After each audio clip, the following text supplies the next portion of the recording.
नमस्कार। मैं वीके शास्त्री अपने चैनल के माध्यम से आप सभी दर्शकों का बहुत बहुत स्वागत करता हूं। आज का ये वीडियो कन्या राशि के जातकों के लिए विशेष महत्व का है, क्योंकि इस वीडियो में मैं आपको कुछ ऐसी बातें बताऊंगा जिसको समझकर आपके मन में चल रहे सैकड़ों प्रश्नों का समाधान आपको मिल जाएगा। देखिए, जब 2023 की शुरुआत हुई तो जैसा सभी सोचते हैं वैसा ही कन्या राशि के जातकों ने भी सोचा होगा कि 2023 तो जैसे तैसे बीत गया, लेकिन 2023 में कुछ सुखद परिवर्तन देखने को मिलेंगे। लेकिन 2023 के 6 माह बीत गए, आधा वर्ष बीत गया, लेकिन हालात ज्यों के त्यों हैं, कोई सुधार देखने को नहीं मिला। 17 जनवरी से कन्या राशि के जातकों के जीवन में शनि की पनौती का प्रभाव समाप्त हो गया। पिछले 2.5 वर्षों से कन्या राशि के जातक शनि की पनौती झेल रहे थे और शनि के पनौती ढैया और 7.5 से भी ज़्यादा कष्टकर होती है। तो आपने पनौती के 2.5 वर्ष झेले और उसके बाद आपको ये लग रहा था कि अब पनौती समाप्त हो चुकी है 17 जनवरी को, तो पनौती समाप्त होने के बाद तो कुछ अच्छा होना स्वाभाविक सी बात है, होना चाहिए, लेकिन नहीं हुआ। सबसे बड़ी समस्या तो धन को लेकर आई होगी। खर्च आपके बढ़ गए होंगे, इनकम आपकी घट गई होगी और हालात ये हुए होंगे कि आपको कर्ज लेने की स्थिति आ गई होगी। स्वास्थ्य भी इस दौरान आपका खराब रहा होगा। जोड़ों का दर्द, आर्थराइटिस, घुटनों का दर्द, कमर दर्द, सिर दर्द, माइग्रेन, ब्लड प्रेशर, इस तरह की समस्याएं आपके साथ रही होंगी। और ये फालतू के जो खर्च आपके हुए हैं, ये अस्पताल, मेडिकल स्टोर और डॉक्टर के चक्कर लगाने में, हो सकता है किसी तरह का कोई विवाद इस दौरान उठ खड़ा हुआ हो और आपको कोर्ट कचहरी का भी चक्कर लगाना पड़ा हो। पैसा तो आपको मिला ही नहीं होगा, और अगर आपने किसी को पैसा दे दिया तो वो पैसा वापस नहीं हुआ होगा। अपने स्वास्थ्य को लेकर, धन की समस्या को लेकर, पारिवारिक कलह को लेकर, पारिवारिक जीवन में तनाव को लेकर आपने बहुत अधिक मानसिक तनाव भी झेला होगा और हो सकता है कि डिप्रेशन की स्थिति बनी हो। परिवार में पैतृक संपत्ति संबंधी कोई विवाद भी उठ खड़ा हुआ होगा, शत्रुता बढ़ गई होगी। सबसे बड़ी समस्या जो आई होगी वो आपके कारोबार को लेकर आई होगी। किसी काम को शुरू करने का मन ही नहीं हुआ होगा, और अगर आपने किसी काम को शुरू भी किया तो आधे अधूरे मन से कार्य को शुरू किया होगा और वो बनते बनते काम आपका बिगड़ गया होगा। कार्य क्षेत्र में बाधाएं आई होंगी, व्यापार में घाटा की स्थिति बनी होगी, और पार्टनरशिप में व्यापार था तो बिजनेस पार्टनर के द्वारा आपके साथ चीटिंग की गई होगी, धोखाधड़ी की गई होगी। कैरियर और नौकरी को लेकर आप निरंतर संघर्ष करते रहे होंगे, लेकिन आपको राहत नहीं मिल पाई होगी। और हो सकता है कि कार्यस्थल पर अपने बॉस और सीनियर से भी संबंध खराब हुए हों, पिता से भी संबंध खराब हो सकते हैं। विवाह में भी आपके देरी हुई होगी। तो अगर आप कन्या राशि के जातक हैं और पिछले 6 माह में आपके साथ ऐसा ही कुछ हुआ हो या इससे कुछ हट करके भी हुआ हो, तो कमेंट करके ज़रूर बताइएगा, ताकि आपके साथियों को, आपके मित्रों को ग्रहों के प्रभाव को समझने में आसानी हो। तो आज के वीडियो में हम इन्हीं बातों पर चर्चा करेंगे कि आखिरकार आपके साथ ऐसा क्यों हुआ क्या था ग्रहों का गोचर जिससे कारण आपको इतना कष्ट झेलना पड़ा। फिर बात करेंगे कि क्या इन हालातों में कोई सुधार देखने को मिलेगा और अगर हाँ तो कब से। ये विश्लेषण आपकी चंद्र राशि के आधार पर किया जा रहा है और वीडियो के अंत में मैं आपको शनिदेव के उपाय भी बताऊंगा। तो ये है कन्या राशि के जातकों की कुंडली। इस कुंडली में मैंने केवल उन्हीं ग्रहों का गोचर दर्शाया है जो लंबे समय तक एक राशि में गोचर करते हैं और अपना दीर्घकालीन प्रभाव डालते हैं। देखिए, शनिदेव एक राशि में 2.5 वर्ष तक गोचर करते हैं और काफ़ी देर से अपना फल प्रदान करते हैं। राहु केतु 18 माह तक एक राशि में गोचर करते हैं और गुरु 1 वर्ष तक एक राशि में गोचर करते हैं। तो इन ग्रहों का जो प्रभाव होता है वो लंबे समय तक होता है। अब देखिए, 17 जनवरी से पहले शनिदेव आपकी कुंडली में पंचम भाव में गोचर कर रहे थे। पंचम भाव में गोचर करने से शनि की पनौती प्रभावी थी। तो 2020 से 2023 तक के बीच 2.5 वर्षों में आपने पनौती जन्य कष्टों को झेला। 17 जनवरी को शनि 6ठे भाव में आ गए और यहाँ पर शनिदेव ने विपरीत राजयोग का भी निर्माण किया। तो आपको अच्छा फल मिलना चाहिए, लेकिन होता क्या है कि शनिदेव जैसे ही 17 जनवरी को यहाँ पर आए, थोड़े दिन के बाद 3 फरवरी को शनि अस्त हो गए। अब देखिए, शनि ने अपना घर बदला, मकर से कुंभ राशि में आए। आप सोचिए, अगर आप अपना घर बदलते हैं या किसी नए मकान में, नए भवन में आप प्रवेश करते हैं, रहना शुरू करते हैं, तो वहाँ के माहौल में एडजस्ट होने में, वहाँ के लोगों को समझने में कुछ समय तो आपको लगता है। ऐसा ही शनिदेव के साथ भी हुआ। कुंभ राशि में एडजस्ट होने में समय लगा और जब तक शनिदेव कुंभ राशि में एडजस्ट हो पाते उसके पहले ही वक्त अस्त हो गए। जब शनि अस्त हो गए तो कालपुरुष कुंडली में शनि को कर्म का और लाभ का कारक माना गया है। तो शनि के अस्त होने का सीधा सा प्रभाव ये पड़ा कि आपका जो कारोबार था वो भी अस्त हो गया। कारोबार से मिलने वाला जो लाभ था वो भी अस्त हो गया। कहने का मतलब ये है कि शनि के अस्त होने का प्रभाव आपके कारोबार पर पड़ा, आपके लाभ पर पड़ा।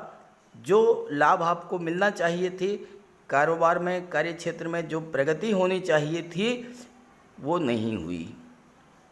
36 दिनों तक शनि अस्त रहे। अब शनि की दृष्टि 12वें भाव पर पड़ी। 12वां भाव अस्पताल का होता है। शनि स्वयं जो है 6ठे भाव में बैठे हैं जो कि रोगों का होता है। तो सीधी सी बात है कि शनिजन्य रोगों से आपको पीड़ित होना पड़ा होगा, स्वास्थ्य भी आपका खराब हुआ होगा। शनि की दृष्टि अष्टम भाव पर पड़ी। अष्टम भाव कष्टों का होता है, दुखों का होता है। तो अष्टम भाव से संबंधित समस्याएं भी आपके जीवन में आई होंगी। अष्टम भाव रुकावट का होता है। तो कार्य क्षेत्र में या जीवन के हर क्षेत्र में बाधा, रुकावट आपको देखने को मिली होगी। शनिदेव की दृष्टि पराक्रम भाव पर पड़ी तो आपके पराक्रम पुरुषार्थ में कमी आई। एक अजीब तरह का आलस्य आपके अंदर जन्म लिया होगा। काम में मन नहीं लगना, काम करने की इच्छा ही नहीं होना, आज का काम कल पे टाल देना, इस तरह की समस्याएं शनि के अस्त होने के कारण हुई। अब शनि अस्त हुए तो उदित तो होना ही था। तो 9 मार्च को शनि उदित हो गए। अब भाई शनि ऐसे तो है नहीं कि 9 मार्च को उदित हो गए और 10 मार्च को अपना फल दे देंगे, टाइम तो लेंगे ही। शनि कोई फल आपको दे पाते इससे पहले ही 31 मार्च को देवगुरु बृहस्पति भी अस्त हो गए। देखिए, कुंडली में दो ही ऐसे ग्रह हैं, शनि और गुरु, जो कि हमारे जीवन को सर्वाधिक प्रभावित करते हैं। बाकी ग्रह तो हर महीने अपनी राशि बदलते रहते हैं। अस्थायी रूप से शनि और गुरु ही रहते हैं और इनका अस्त हो जाना बहुत बड़ा नकारात्मक प्रभाव पड़ता है। देखिए, गुरु धन के कारक होते हैं, धन के भाव पर दृष्टि पर डाल रहे हैं तो धन संबंधी समस्याएं आपके पास आई होंगी, धन का संचय नहीं हुआ होगा।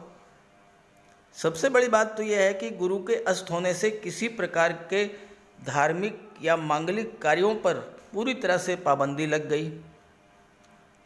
विवाह आपका होना था, सब कुछ फाइनल हो गया था, लेकिन गुरु अस्त हो गया इसलिए विवाह नहीं हो पाया।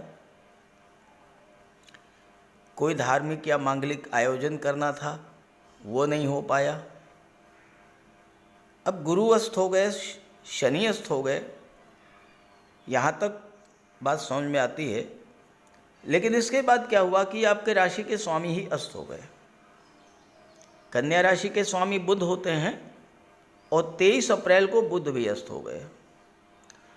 अब जब राशि का स्वामी ही अस्त हो जाए तो आप समझ सकते हैं कि फिर कन्या राशि के जातकों के सामने कितनी बड़ी समस्या आई होगी। भाई, बुध व्यापार के कारक हैं, बुद्धि के कारक हैं, बैंकिंग के कारक हैं, बुध आईटी सेक्टर के कारक हैं, कंप्यूटर के कम्युनिकेशन के कारक हैं, बुध मार्केटिंग के कारक हैं, मीडिया के कारक हैं। तो बुध जब अस्त हो गए तो हर तरह का जो कारोबार था, व्यापार था, वो भी प्रभावित हुआ। और 15 मई तक बुध अस्त रहे। तो आप समझ लीजिए कि 15 मई तक की क्या स्थिति रही होगी। शनि अस्त हुए, फिर गुरु अस्त हुए और फिर बुध अस्त हो गए। बात यहीं तक नहीं रही, इससे भी स्थिति और ख़राब हुई और वो हुआ ग्रहों के राजा सूर्य देव का ग्रहण दोष। 20 अप्रैल को सूर्य देव, जो कि आपके राशि के स्वामी के मित्र भी हैं, ग्रहों के राजा भी हैं, 20 अप्रैल को सूर्य ग्रहण लगा।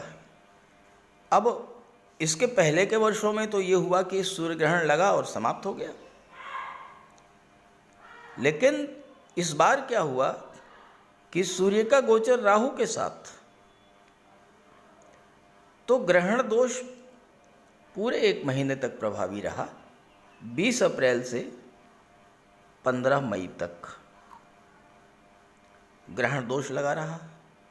जब ग्रहों के राजा सूर्य ही प्रभावित हो गए तो गवर्नमेंट से आपको कोई लाभ मिलना था, आपका कोई गवर्नमेंट से रिलेटेड कोई काम था, शासन सत्ता में बैठे हुए अधिकारियों से कोई काम था, इन सब पर इसका प्रभाव पड़ा होगा।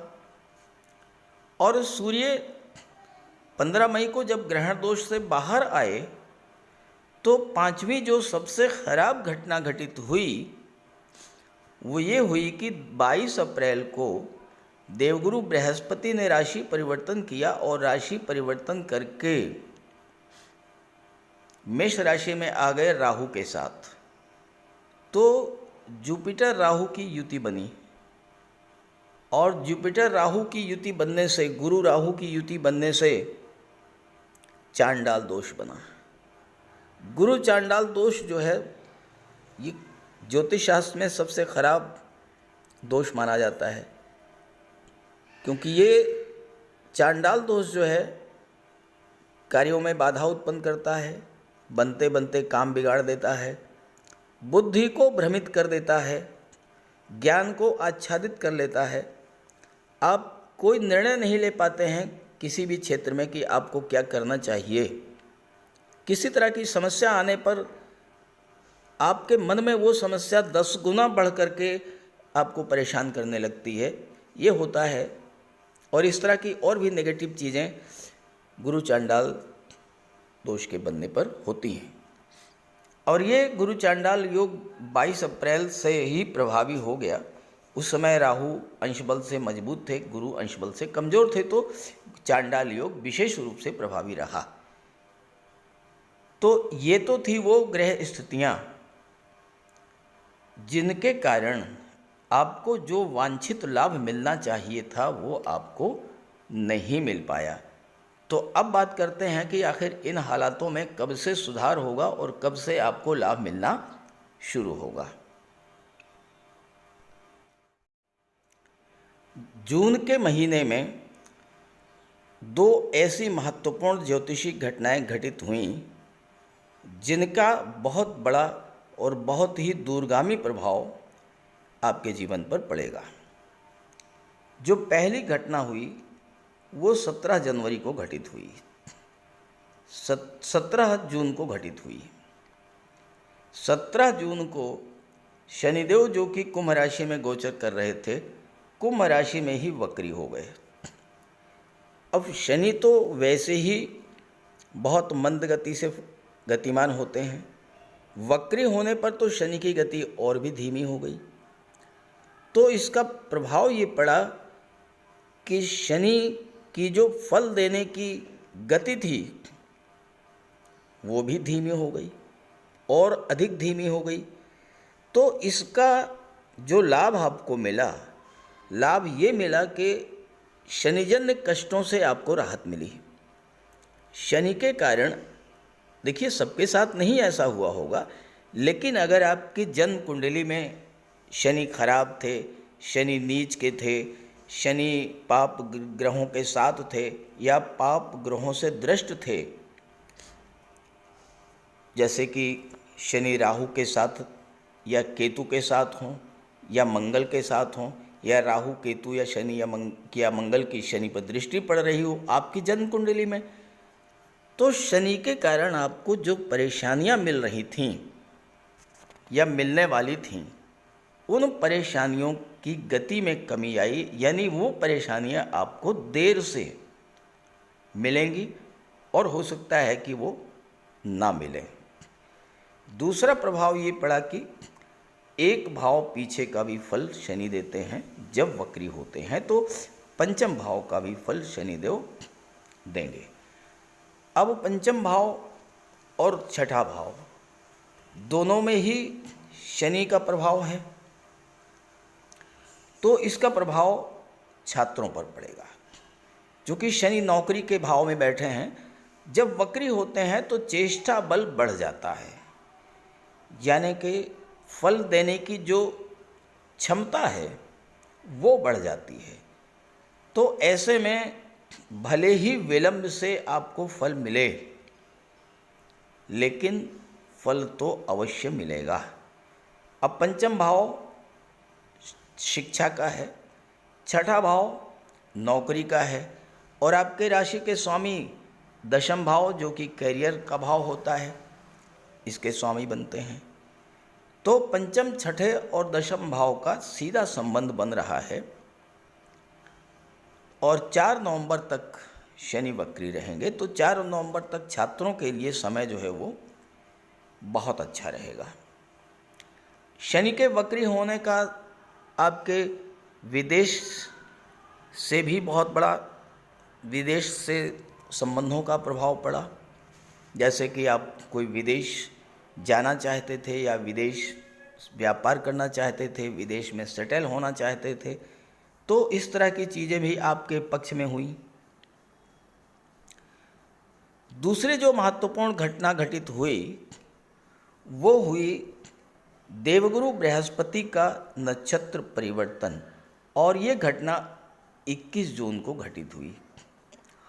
इस घटना ने सबसे ज़्यादा प्रभावित किया आपको, क्योंकि गुरु का गोचर शुक्र के नक्षत्र में है और शुक्र आपकी कुंडली में भाग्य भाव के स्वामी और धन के भाव के स्वामी हैं।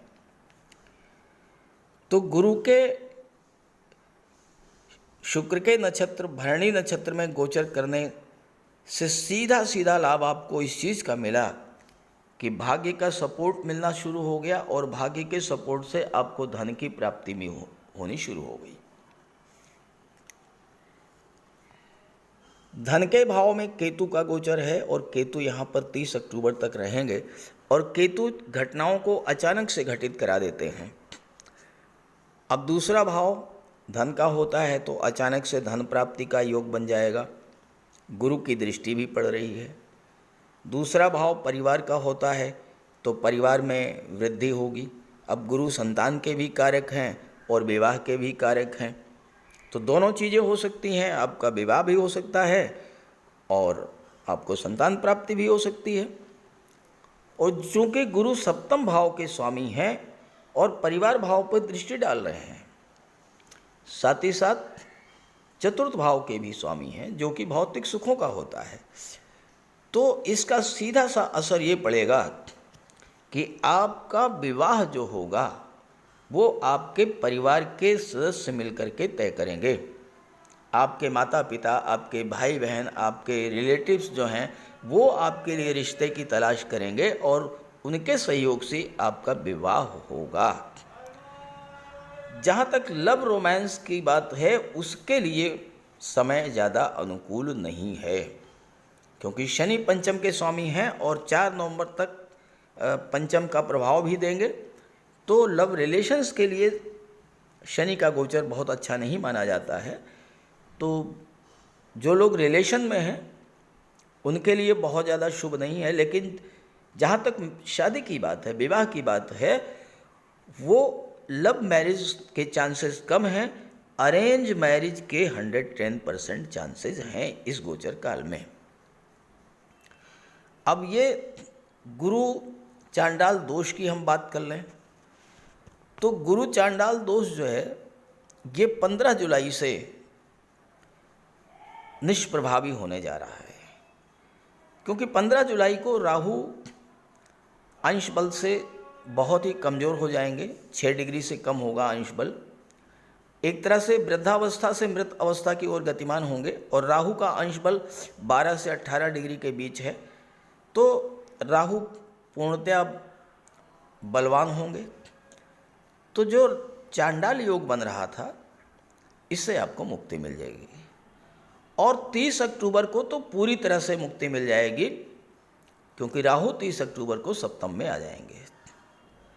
तो इस तरह से स्थितियां आपके पक्ष में होंगी। अब आप ये चाहें कि एकदम से कोई बड़ा परिवर्तन हो जाए तो ऐसा तो नहीं होगा, लेकिन धीरे धीरे 2-3 माह में अमूमन सितंबर अक्टूबर तक स्थितियां आपके पक्ष में आ जाएंगी। आप अपने ख़राब हालात को काबू में कर लेंगे और धन की प्राप्ति भी होने लगेगी, धन का संचय भी होने लगेगा, विदेश संबंधी कार्यों में भी सफलता मिलेगी, कार्यक्षेत्र में भी आपको लाभ मिलना शुरू हो जाएगा और भाग्य का सपोर्ट तो आपको 21 जून के बाद से ही मिलना शुरू हो गया है। जुलाई से दिसंबर के बीच जो सबसे बड़ी ज्योतिषी घटना घटेगी वो ये होगी कि राहु केतु का अंश बल धीरे धीरे कम होता जाएगा। राहु केतु मृत हो जाएंगे, अपना फल देने में सक्षम नहीं होंगे और हमारे जीवन में कष्टों का सबसे बड़ा कारण तो राहु केतु का ही गोचर होता है और जब ये बलहीन हो जाएंगे तो कष्ट स्वतः समाप्त होंगे। देवगुरु बृहस्पति जब 30 अक्टूबर को राहु के प्रभाव से पूरी तरह से मुक्त हो जाएंगे तो इसका प्रभाव ये पड़ेगा कि आप अपनी मानसिक चिंताओं से बाहर आ जाएंगे, क्योंकि गुरु ज्ञान के कारक होते हैं, गुरु बुद्धि और विवेक के कारक होते हैं।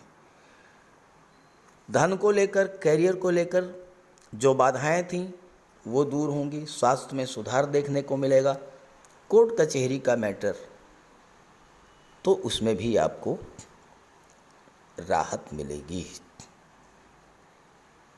आपके निर्णय क्षमता में वृद्धि होगी, क्योंकि गुरु आपके ज्ञान को, बुद्धि को, विवेक को जागृत कर देंगे, आपकी निर्णय क्षमता बढ़ेगी। कार्य व्यवसाय को लेकर, कैरियर को लेकर, धन को लेकर, परिवार को लेकर के अगर आप सही निर्णय नहीं ले पा रहे थे तो अब आप सही निर्णय ले पाएंगे और इससे आपको लाभ होगा। चूँकि देवगुरु का गोचर शुक्र के नक्षत्र में है, शुक्र और गुरु दोनों ही विवाह के कारक हैं, देवगुरु कन्याओं के लिए, शुक्र पुरुषों के लिए विवाह के कारक होते हैं, तो विवाह का भी योग बनेगा। आपके विदेश जाने की इच्छा थी, वो पूरी होगी। देवगुरु का भरणी नक्षत्र में गोचर ये दर्शाता है कि देवगुरु को भगवान विष्णु का स्वरूप माना गया है और शुक्र को माता लक्ष्मी का स्वरूप माना गया है। तो देवगुरु का शुक्र के नक्षत्र में गोचर ये दर्शाता है कि भगवान विष्णु माता लक्ष्मी के घर पदार्पण कर चुके हैं 21 जून को। तो आपके लिए धन प्राप्ति का योग बनेगा। दाम्पत्य जीवन की जो दूरियां थीं वो समाप्त होंगी। प्रेम सौहार्द का वातावरण बनेगा। विवाह के योग बनेंगे। नौकरी व्यापार में उन्नति होगी। तो इस तरह से अक्टूबर तक जो है पूरी तरह से आपके पक्ष में स्थितियां होंगी। लेकिन अगर आपकी कुंडली में शनि खराब हैं तो आप शनिदेव का उपाय जरूर कीजिएगा, क्योंकि शनिदेव का ही सर्वाधिक, शनि और गुरु का सर्वाधिक प्रभाव आपके जीवन पर पड़ेगा। तो बात करते हैं शनि के उपायों की। ज्योतिष शास्त्र में कहा गया है कि शनि जिस पर प्रसन्न होते हैं, यानी जिसका शनि ग्रह मजबूत स्थिति में होता है, तो शनिदेव रंक से राजा बना देते हैं। और शनि अगर कमज़ोर हुए, खराब हुए, तो राजा भी रंक हो जाता है। शनि के मजबूत होने से लोहा, मशीनरी, कारखाने से जुड़े व्यापार में तरक्की होती है। कोर्ट केस में विजय मिलती है। कार्यों में सफलता प्राप्त होती है। सांसारिक समस्याओं से मुक्ति मिलती है। और शनि को न्याय का प्रतीक माना गया है। यदि शनिदेव मजबूत हैं तो आपके साथ अन्याय नहीं होता। जब शनि खराब होते हैं तो बड़े से बड़े कष्ट झेलने पड़ते हैं। तो बात करते हैं शनि के उपायों के बारे में। ऐसा कोई भी कार्य ना करें जो कि शनि को पसंद नहीं है। शनिदेव को इलीगल कार्य पसंद नहीं है। झूठ, फरेब, छल, कपट, धोखाधड़ी, बेईमानी, ये सब शनिदेव को पसंद नहीं है। शनिदेव को परिश्रम, अनुशासन और व्यवस्था पसंद है। तो ऐसे कार्य कीजिए। गरीबों की मदद कीजिए। बुजुर्गों, दिव्यांगों को भोजन दीजिए। वस्त्र का दान कीजिए। किसी ओल्ड एज होम में जाकर के, किसी अनाथालय में जाकर के दान पुण्य का कार्य कीजिए। तो इससे शनि को बल मिलेगा। अगर आपका शनि कमज़ोर है तो आपको कम से कम 19 शनिवार व्रत रखना चाहिए। और इसके साथ साथ शनिवार के दिन एक कटोरी में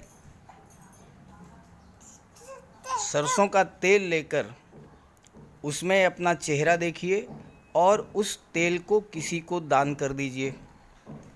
इसके अलावा शनिवार के दिन एक पात्र में जल, दूध, चीनी, काला तिल और गंगा जल ये रख लीजिए। इसके बाद पश्चिम दिशा की ओर मुँह करके पीपल के वृक्ष को अर्पित कर दें। इससे भी शनि को बल मिलता है। शनिवार के दिन उड़द से बनी पंजीरी, पकौड़ी, चीला, बड़ा ये सब खाना चाहिए। सरसों के तेल में बने भोज्य पदार्थ ग्रहण करना चाहिए।